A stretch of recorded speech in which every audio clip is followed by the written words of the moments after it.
Assalomu alaykum qadrdonlar, sog'misizlar, salomatmisizlar? Xudo xolasa yangi ishlarimiz yakuniga yetdi. Bu yer Andijon viloyati Bo'ston tumanida bo'ldi. Yakkatol edi. Xo'p, bu yerga qilingan ishlar 3 ta rom. Xo'p, ichkarida 3 ta eshik, bitta 2 qanotli eshik, 4 ta eshik, 3 ta rom, bitta fortcha qo'yib berganmiz. Zalatoy dub Akfa original mahsulotlariga bir qavat yo'd yanida. Xo'p, 35 li padagonilari, taglari arkafon.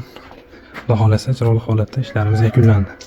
Xo'p, razmerlarini tanishtirsam, romlarimiz razmeri xo'p 1.20 ga, balandligi 1.50 bo'lgan. 3 ta romimiz shu holatda.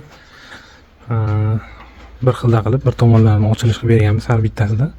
Xo'p, bu yerda esa eshigimiz xo'p razmeri xo'p 1.18 ga, balandligi 1.96 bo'lgan.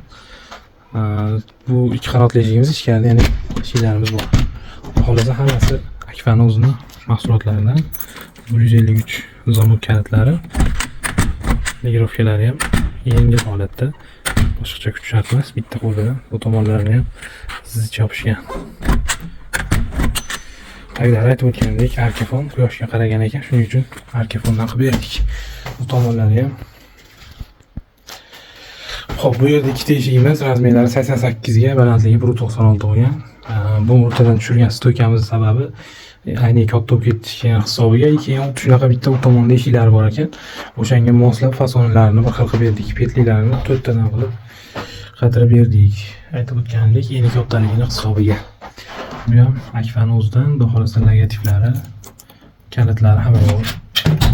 Akfa'ning o'zidan ochilib yopilishlari yengil holatda, doimgidek silindrli zamoglari hamma yo'g'i full holatda bo'ldi.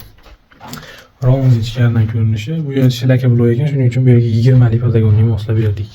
Penalari, atido tepalari, yonlari, hamma tomonlari siqqan zazorlariga penalarni qatirib berdik. Eshiklarimiz liniyalari bitta holatga oldik. Stolda hali pol bo'lmagan ekan. Shuning uchun hop, kalitlari fortchamiz bor bu yerda. 60 ga, balandligi 35 bo'lgan, 38 bo'lgan bitta fortchamiz bor. Qaychi mexanizmda bo'lgan ochilishlari, bola yo'qligini hisobiga hozir ochishning imkoni yo'q. Xo'p, ichkaridan ko'rinishlarini ham bir qator ko'rsatib ketaman. Ichkari holatlari, bu esa romimizniki. Bu yerda esa 35 li padagonilari bor. Ochilib yopilishlari, hech qatlari tekkani yo'q. Delfinlarda ham o'zini pechatlari bor. Hamma tomonlama petlilarda ham. Bu yerda ham romlar liniyasini bittaga olganmiz. Bu yerda bitta hammom eshik desa ham bo'ladi. Ichkari hammomga kirish xoti. Bu yerda esa yana bitta romimiz. Xo'p, summasiga keladigan bo'lsak, shu yerda ko'rib turgan barcha eshik romlarining hammasi bo'lib, fortchkalar bilan 11 million so'mga olib kelib o'rnatib berdik. Bir qavat yo'l yo'yani aytib o'tganimdek.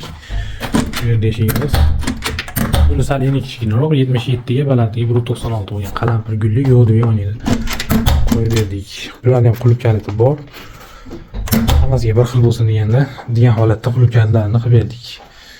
Xo'p, bugungi ishimiz shu holatda yakunlandi. Kimga shunaqa eshik romlar kerak bo'lsa, bemalol o'zimizga murojaat qila olasizlar.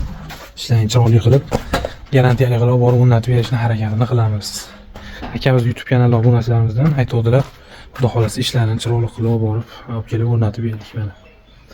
Hammaga rahmat, sog' bo'linglar, salomat bo'linglar. Hammaga kattakon rahmat.